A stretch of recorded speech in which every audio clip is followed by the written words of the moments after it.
बॉलीवुड अभिनेत्री कंगना रनौत ने देश के करोड़ों युवाओं को गटर छाप जनरेशन बताया है। साथ ही साथ उन्होंने जेनजी लड़कियों पर निशाना साधते हुए कहा कि ये जेनजी लड़कियां भद्दी बदसूरत होती है, कई मर्दों के साथ शारीरिक संबंध बनाती है, ड्रग्स लेती है, शराब पीती है। ये जेनजी लड़कियां आने वाले समय में इतनी हाउसवाइफ भी नहीं बन सकती क्योंकि ये इतनी बदसूरत और भद्दी है। ये शब्द मेरे नहीं, ये बॉलीवुड अभिनेत्री और बीजेपी की नेता कंगना रनौत ने इस तरीके के भद्दी टिप्पणी की है जेनजी लड़कियों को लेकर, जिसके बाद से बवाल मच गया है। और ये लगातार बवाल राजनीति की सियासत में हलचल तेज कर रहा है। तमाम नेता का बयान भी सामने आया है, चाहे वो पप्पू यादव हो, चाहे वो एआईएम के नेता हो, लगातार कंगना रनौत के खिलाफ सख्त से सख्त कार्रवाई करने की मांग कर रहे हैं। ये वही कंगना रनौत है जो खुद अपने बॉलीवुड के शुरुआती दिनों में कैसे काम करके वो बॉलीवुड में आगे बढ़ी, वो सबको पता है। अगर नहीं पता है, आप सोशल मीडिया पे गूगल कर लीजिएगा कंगना रनौत कैसे अपने फिल्मी लाइन में आगे बढ़ी, कैसे वो उन्हें फिल्में मिली और डायरेक्टर्स के साथ कैसे रिलेशनशिप्स रहे कंगना रनौत के, वो उन्होंने खुद कबूल किया है आपकी अदालत में। तो कंगना रनौत खुद तो दूध की धुली हुई है नहीं जो वो जेनजी लड़कियों पे आरोप लगा रही है। कंगना रनौत होती कौन है ये बताने वाली कि वो बदसूरत है तो वो हाउस वाइफ नहीं बन सकती। तो कंगना रनौत के हिसाब से खूबसूरती की क्या परिभाषा है? ऐसी सोच है कंगना रनौत की। ये है हमारे देश के नेता, ये है हमारे देश की महिला नेता। किसने चुना इन्हें जो ऐसे शब्दों का इस्तेमाल करती है जेनजी लड़कियों के लिए? उन्हें शर्म आनी चाहिए कंगना रनौत को। और कंगना रनौत को मैं कहना चाहती हूँ, मैं भी जेनजी हूँ, तो क्या आप ऐसे शब्दों का इस्तेमाल करेंगे? उन्होंने क्या कहा मैं आपको बताती हूँ। कंगना रनौत ने कहा, जेनजी हिंदू लड़कियां बदसूरत और भ्रष्ट और कईयों संग शारीरिक संबंध को मानती है आज़ादी, ऐसे शब्दों का इस्तेमाल किया। साथ ही साथ कंगना रनौत कहती है कि वे पढ़ाई में भी अच्छी नहीं होती, लेकिन वे इतनी बदसूरत और भ्रष्ट है कि वे अच्छी गृहिणी भी नहीं बन सकती, फिर वे गर्व से ड्रग्स लेने, शराब पीने या बॉडी काउंट की अपनी आज़ादी का दिखावा करती है। तो इस तरीके से शब्दों का इस्तेमाल कंगना रनौत ने जेनजी लड़कियों के लिए किया है, जिसके बाद से विवाद बढ़ता जा रहा है। सोशल मीडिया पे कंगना रनौत की पुरानी वीडियोस वायरल हो रही है कि वो खुद कैसे थी पहले, खुद उनकी वीडियोस वायरल हो रही है, कैसे वो अपना सर हिला रही है, कैसे अश्लील एक्सप्रेशंस दे रही है कंगना रनौत। वो पुरानी वीडियोस लगातार सोशल मीडिया पे वायरल हो रही है। तो कंगना रनौत खुद तो दूध की धुली हुई है नहीं जो वो जेनजी लड़कियों पे आरोप लगा रही है, वो भी इतने गंभीर आरोप। ये वही जेनजी लड़कियां हैं जो जंतर मंतर पर अपने हक के लिए प्रोटेस्ट कर रही थी। उनके खिलाफ इस तरीके की अभद्र टिप्पणी कंगना रनौत ने की है, जिसके बाद से सियासी हलचल भी तेज हो गई है। नेता पप्पू यादव ने कंगना रनौत के खिलाफ सख्त से सख्त कार्रवाई करने की भी बात की है। साथ ही साथ एआईएम के नेता भी कंगना रनौत के खिलाफ सख्त से सख्त कार्रवाई करने की मांग की है। उन्होंने पीएम नरेंद्र मोदी से कि आपकी पार्टी के नेता किस तरीके की अभद्र टिप्पणी का इस्तेमाल कर रहे हैं। इसके साथ साथ कंगना रनौत का पुतला लखनऊ में जलाया जा रहा है, जिसके बाद से उन्होंने जिस तरीके का बयान जेनजी स्टूडेंट्स के लिए दिया है, उसके बाद से उनके पुतले को भी जलाया जा रहा है। और मैं आपको बता दूँ, कंगना रनौत ने जिस तरीके के शब्दों का इस्तेमाल किया है जेनजी लड़कियों के लिए, ये कंगना रनौत की टॉक्सिक सोच के बारे में बताता है कि इतनी नेगेटिव सोच की महिला है कंगना रनौत। कंगना रनौत की हिस्ट्री रही है, वो लगातार इतना जहर उगलती है।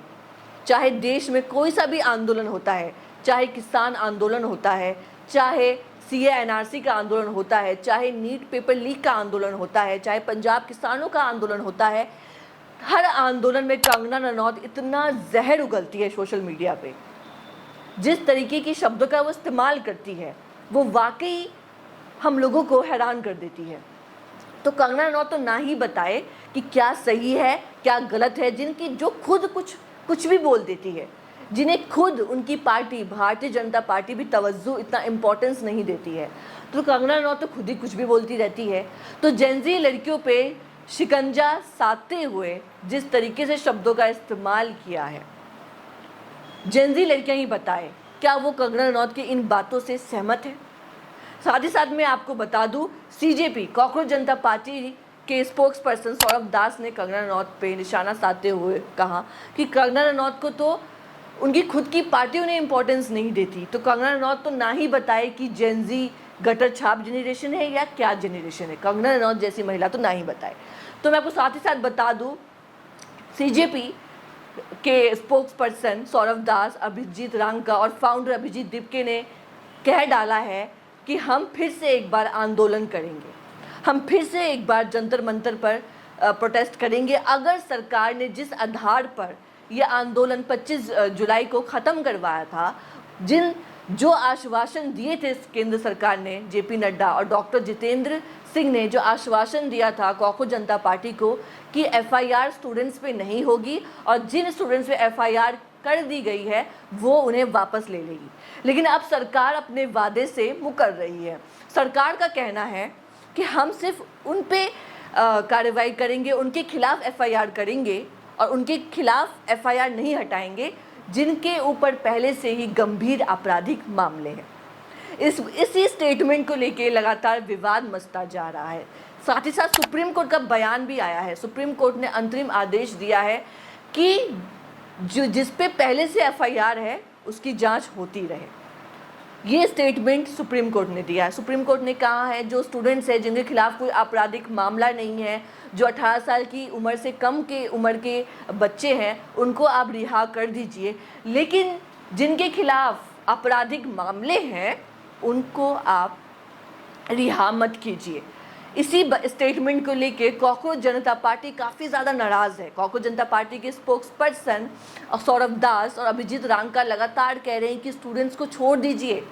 बिहार, बंगाल, पंजाब, तमाम राज्यों में स्टूडेंट्स के साथ जिस तरीके से पुलिस ट्रीट कर रही है, जिस तरीके से पुलिस उन्हें जेल में डाल रही है, पुलिस जिस तरीके से उनके साथ व्यवहार कर रही है, पुलिस में जेलों में डाल रही है, डिटेन कर रही है और उनके खिलाफ एफआईआर करती ही जा रही है, जिसके बाद से सोशल मीडिया पर वीडियो लगातार वायरल हो रही है, जिसके बाद अभिजीत दिपके कॉकरोच जनता पार्टी के फाउंडर लगातार उन्होंने सोशल मीडिया पे वीडियो पोस्ट करते हुए कहा कि अगर स्टूडेंट्स के साथ जो हैरासमेंट किया जा रहा है वो अगर रुका नहीं और केंद्र सरकार ने अगर जल्द से जल्द इस पर फैसला नहीं लिया और लिखित में हमें नहीं दिया तो हम सड़कों पे एक बार फिर से आंदोलन करेंगे और इस बार का आंदोलन और भी ज़्यादा बड़ा आंदोलन होगा।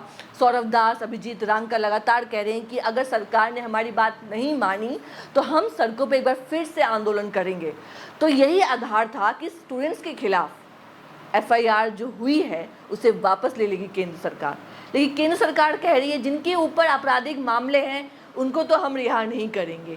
तो स्पोक्स पर्सन सौरभ दास और अभिजीत रांका का कहना है कि ये तो आप लोगों की गलती है, ये आप लोगों की लापरवाही है, ये पुलिस की लापरवाही है, ये केंद्र सरकार की लापरवाही है।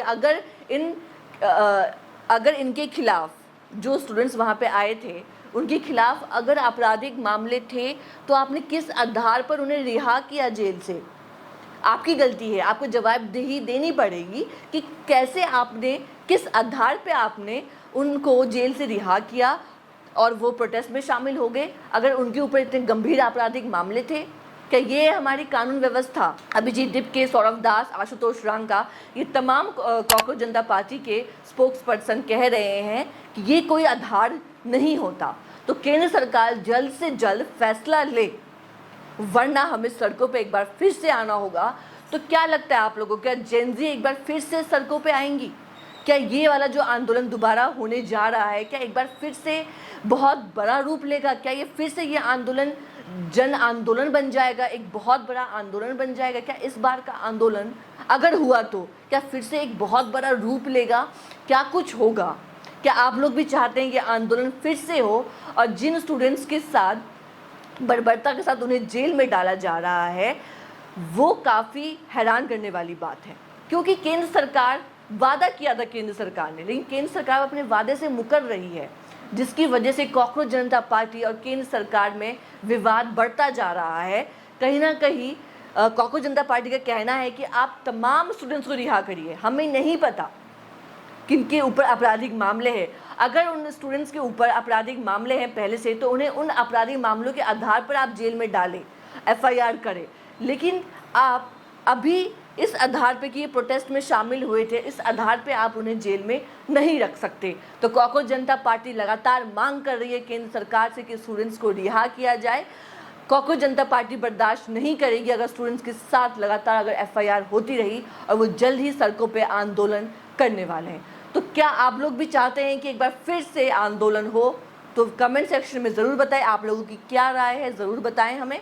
बने रहे हमारे साथ। धन्यवाद।